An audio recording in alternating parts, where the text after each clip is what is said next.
Welcome to Intuitive Seek. My name is Mary Train, and as an intuitive guide, energy healer, and meditation teacher, I aim to bring you a grounded approach to all things energy and intuition. Everything I share is with the hope to help you remember how your unique power of intuition is your own greatest teacher. Hello and welcome. Welcome to your intuitive week, your energy update for the week of August 25th, 2025. We are in the last week of August and on our way to September, to the last quarter of this year, which is hard to believe, I have to say. And thank you so much to everyone who checked out my YouTube channel and my YouTube video. And now I have a second one up as well. And if you have not, please look at the show notes. My first one is all about seeing aura and energy fields, my experience, and how you may already. And then my second one was published a few days ago, and it is all about, is your imagination real? All about how your intuition can use our imagination as a translator. And I share a few stories about how I discovered that and how you can put more trust into your intuition as well by using your imagination. And the link to those are in my show notes. So just go wherever you're listening to this, scroll down, and you will see them. And let's dive in. Let's dive into your energy update for the week of August 25th. And welcome back to everyone who has listened before, and welcome to anyone who is new. What I do for these energy updates is I go into a nice, deep meditation, and I bring the intention to receive for us, for the audience, the listeners of Intuitive Seek, and myself, with the intention to receive any insight, guidance, clarity, anything that could be helpful for us as we move through the week. And with everything I share, trust what resonates, trust yourself, and leave the rest. Don't try to fit what I'm sharing into your experience. Really trust what feels right and feels like a message or insight for you. And it is a type of intuitive development. As you are listening and connecting to what resonates, you're building your intuition and that trust muscle within. So, and that's why trust what resonates and leave everything else. And I will share everything that I experienced during the meditation. And then I will share the animal that came through during the meditation to help inspire us even more for the week ahead. And then I will share some journal prompts, some intuitive questions for you to help integrate even more any of the insight that we get today. All right. So the first thing that came through in the meditation was a beautiful, vivid scene of the shore of an ocean with big, giant waves lapping on the shore. So, not really a big tide, but big waves coming in. And every time the waves were coming in, it was refining the sand underneath and making it more smooth and stronger. It wasn't taking the sand away. It was looking more and more like solid ground as the waves were coming in and hitting the shore and then retreating. And then, after a few big waves, a spiral symbol appeared in the sand on that more strengthened, refined, sturdy sand. So going back to the waves, talking about the symbolism of what this scene could be sharing with us for this week, the waves immediately felt like a symbol of our emotional health. And as water can be a symbol of our emotional landscape, the depths of our emotions and how they move through us, a big part of how we feel physically this week does feel deeply connected to our emotional health and how we are feeling this week, not only physically, but in our emotions, how we are feeling. This week could be the time to let all or any of the pent up feelings, allow them to move, allow them to be the energy that they are within us and moving through our energy. So letting all of those feelings, the ones that maybe we have felt or have been trying to come up into our awareness, but we haven't had the space for them. You know how sometimes you can feel the kind of tears building and they're just at the edge, maybe just at the edge of your throat, but then they go back down because you don't even know why you're feeling like crying. Or the same with any kind of anger, how it can kind of build up, but then you're trying to make sense of them, making sense of this anger that's coming up, these emotions. And so you kind of let them go back down.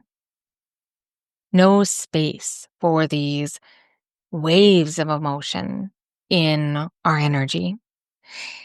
And it feels like this is the week to give our energy and our emotional body the space to move with our feelings.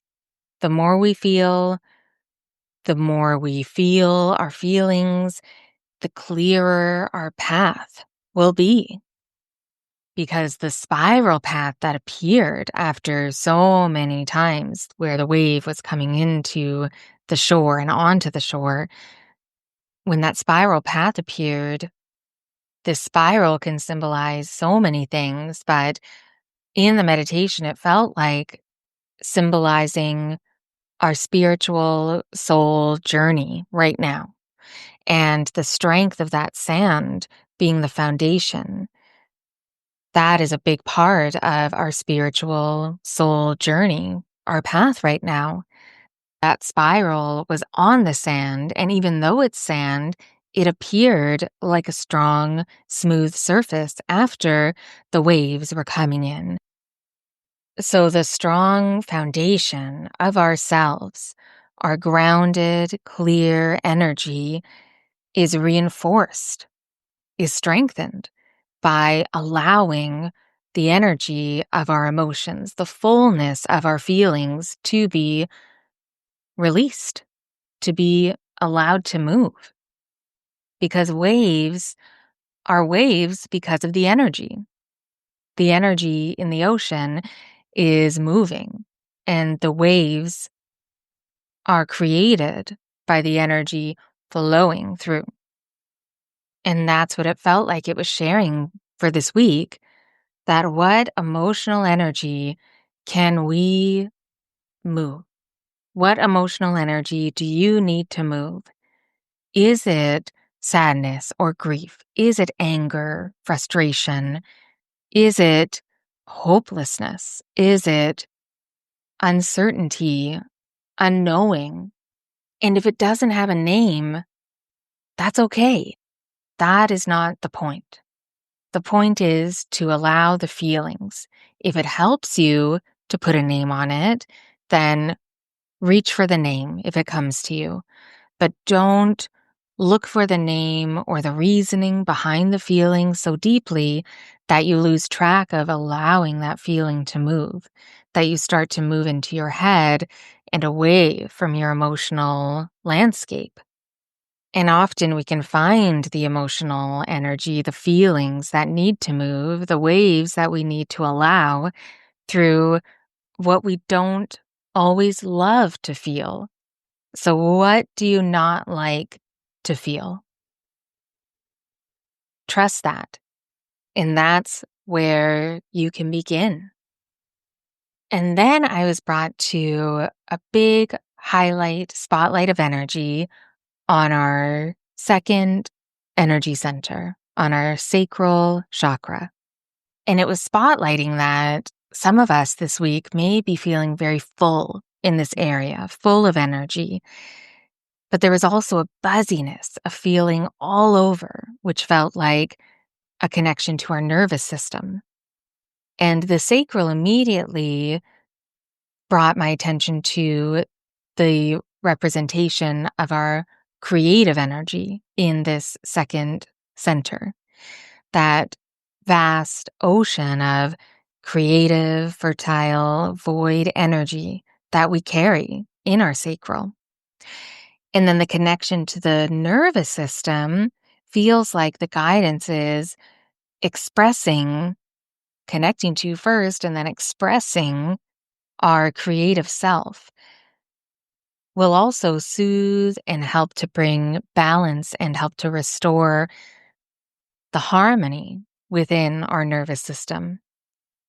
That any unease or dysregulation that you may be experiencing this week could be a signal that you have unexpressed creative energy right now, because we are creators, not in the social media title, branded content kind of creator, but literal creative beings. And last week, we were ready to build new structures, bringing together from resources that we already have.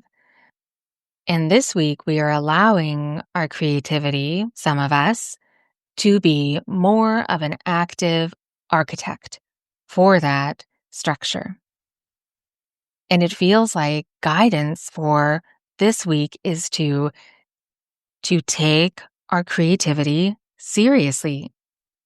That this week we could have flashes of insight, inspiration, ideas, and that it needs to be acknowledged and taken seriously, to be held in regard and valued, to speak the wild idea or write down the words that keep coming to you or sing the song that you can't get out of your head. What are you creating? Because even those three things, say the wild idea, write down the words that keep coming to you, sing the song you can't get out of your head, these are all the beginning steps of allowing the space for your creative energy to flow.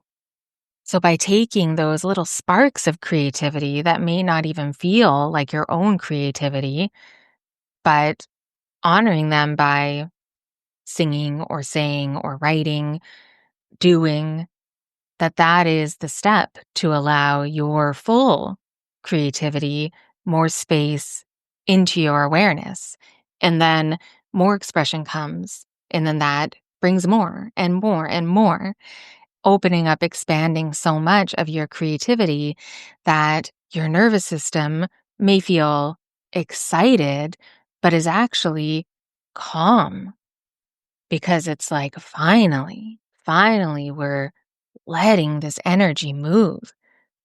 So whether it be a full focus on allowing your emotions to move, the feelings, right after that, you may see how your creativity has been asking for you to create with it.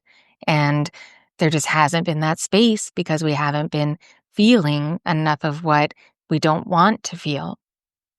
So this week, what are you creating? What are you co-creating with the universe? It's time to take yourself more seriously. Last week, it was time to believe yourself. And this week, it's time to believe yourself and take yourself seriously. Believe and regard, like fully serious value. That's the view, the lens that we can start looking and seeing ourselves with, that will offer us the most right now. And that's what the sacral focus or spotlight felt like in my meditation, those insights. And I wanted to bring more of a description around our sacral center so that with what I said, but also with what the sacral represents and the energy it's connected to, could help you connect to the guidance and insight that you really needed to focus on for this week. And the energy that we hold in our sacral space, which is our lower belly, beneath our navel, through to our lower back.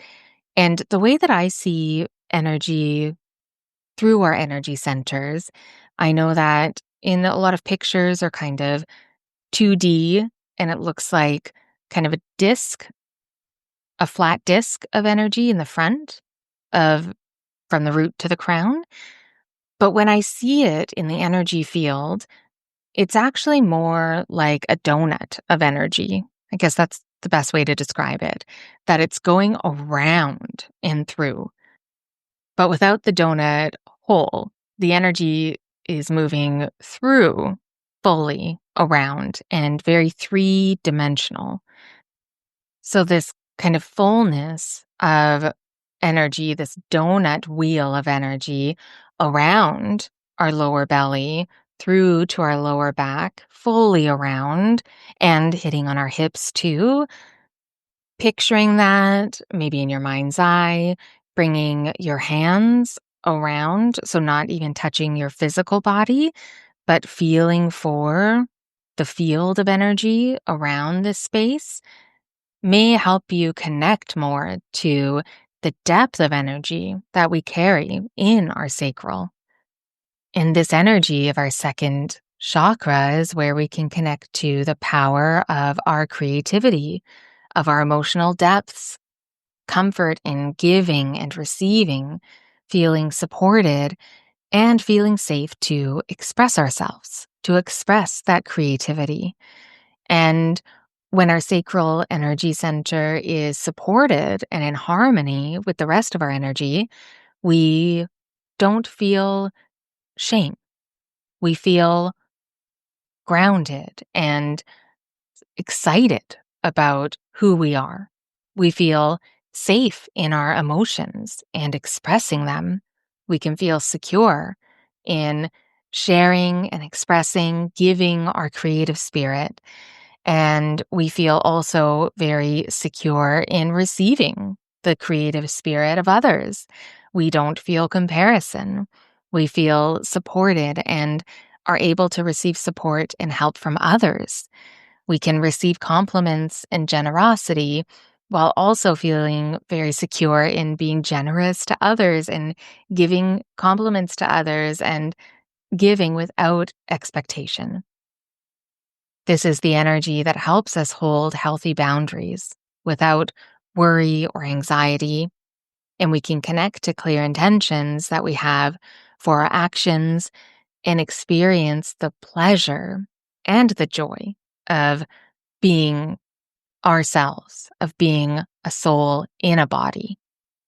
And if any of that description of what the sacral energy represents resonated for you, I will put in the show notes my Reiki healing meditation for the sacral.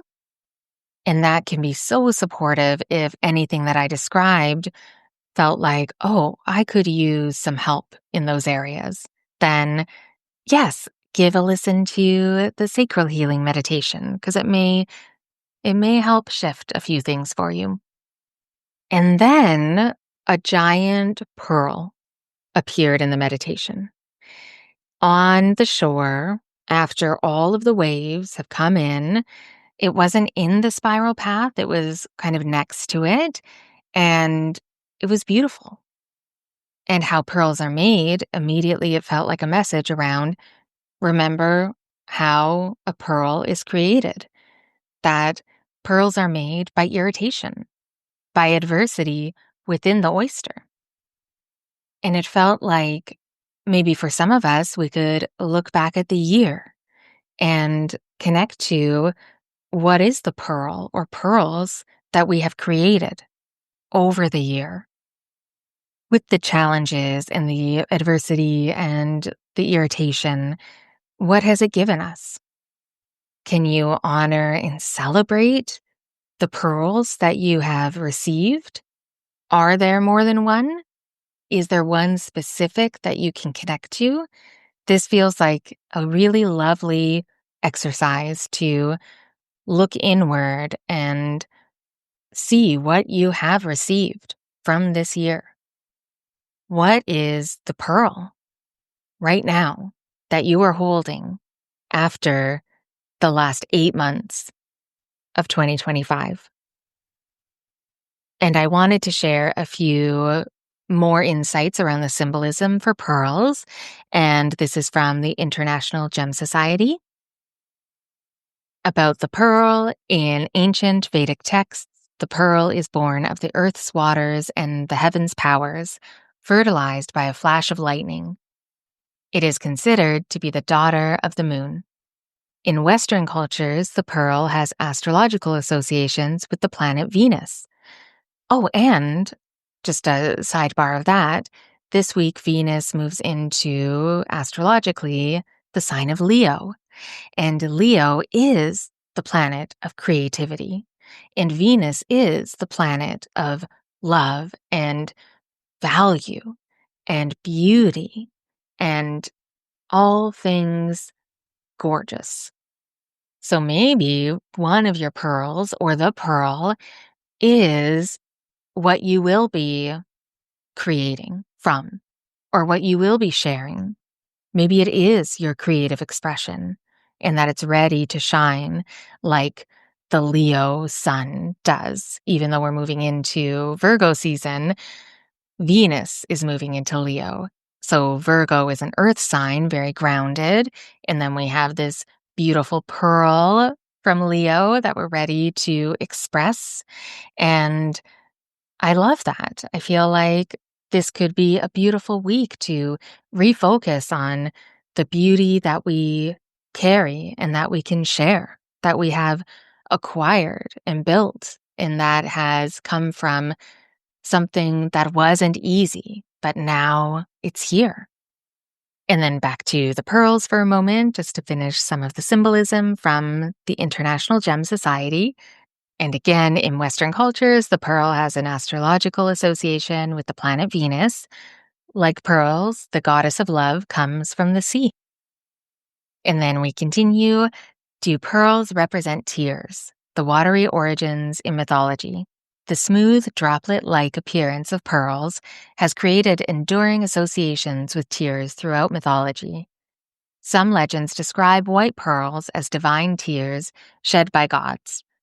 One particularly poignant myth claims that the tears Eve cried upon her banishment from Eden transformed into pearls. The water-borne nature of pearls reinforces this emotional symbolism across diverse traditions. And I wanted to include that excerpt because that mythology around the tears of Eve cried turned into pearls. Well, I know in the Bible that when Eve was banished from Eden with Adam, that they discovered shame, right? It was the first time that they realized they were naked and had shame around it. And because the mythology is around the pearls coming from the tears of Eve, I feel like this really connects to the insight from the meditation around the sacral and releasing shame. And that to honor and receive and express our creative energy, we need to release any shame we have around it or have courage to move forward and not let any shame stop us from doing what we feel we need to do. And then the animal that came through for the week of August 25th is the platypus. Surprising a little, even though the platypus has come through a few times, but not so surprising because it is such a deep connection to water and a really beautiful animal. And let's see how the platypus could inspire us this week. And as I share what the energy of the platypus represents, think about what resonates with you. What does it make you remember or bring your attention to in your own life? And I'll also share a little bit about the platypus too, and that could help us connect to even more insight for ourselves. Platypus represents the energy of individuality, unique gifts, sacred mystery, life cycles, curiosity, the depths of our inner world, our personal energy, courage, and nonconformity. And I wanted to share this excerpt from Wild Speak, which is a great website that shares a lot of different spiritual insights around animal energy. And this really caught my eye for this week. The platypus is arguably one of the most distinct animals on the planet. A platypus's bill has thousands of cells that give it a sort of sixth sense, allowing them to detect the electric fields generated by all living things. It is so sensitive that the platypus can hunt with its eyes, ears, and nose all closed, relying entirely on the bill's electrolocation. The platypus is a curious energy. It leaves no stone unturned on its quest to find nourishment. It is the animal of investigation and curiosity, running concurrently to the lesson on the grit of experience. It's time to follow every thread of our experiences that seem to be relevant or irrelevant. It will take time. It will take patience. It will take strength. And I loved that excerpt because it speaks to the concurrent lesson around the grit of our experience, and that it's time to follow the thread of our experiences. And that's what a pearl is. Under the grit of its experience, in the irritation within the oyster, literal grit running alongside, it becomes this polished, beautiful pearl, this gem. And if you have never seen a baby platypus, they're called puggles, and they are maybe one of the cutest things that I've ever seen. So definitely look up a baby platypus if you're interested. And one thing about the baby platypus that felt like part of this week and why the platypus is inspiring us is that platypus puggles nest for 4 months. So they leave their nesting burrows after 4 months. And it felt like guidance for us to look at, what do we hope to have created in 4 months' time? What do we hope to see looking back on what we have done and expressed and allowed in 4 months? And since this week is the week of August 25th, I like to start these on Monday. Well, 4 months from August 25th is December 25th, Christmas Day. So looking at what the symbolism of Christmas in, just Western culture is about gifts. So the unique gifts that platypus is helping us remember. What gift are we going to give ourselves on Christmas Day with what we are going to do for ourselves over the next 4 months? This felt like guidance and a message. And now let me offer you some intuitive questions. You can use them as journal prompts for the week, or answer them to yourself in a voice note is always great, but you can answer one or all. Trust what resonates. So the first question: what emotion do you not like to feel? Describe how it feels in your body. And then after you described it, what does that tell you about what you may need to feel this week? And a second question: what pearl has been created over the last 8 months of your lived experience? What has the grit and challenge and irritation and adversity given you? What is the gem that you're holding today from all of the experience? And then the third question could be, what gift of your creation, what will your creativity have birthed and given to you in 4 months? By December 25th, what will you have given to yourself? What will your creativity have birthed and given to you by December 25th? What is waiting to be created and expressed? Some of us this week will receive a lot of clarity around what we are meant to be creating and how we can get there. And thank you. Thank you so much for listening to this episode of Intuitive Seek. I would love, as always, to hear if you resonated with the energy that I'm feeling and that we're moving through for the week of August 25th.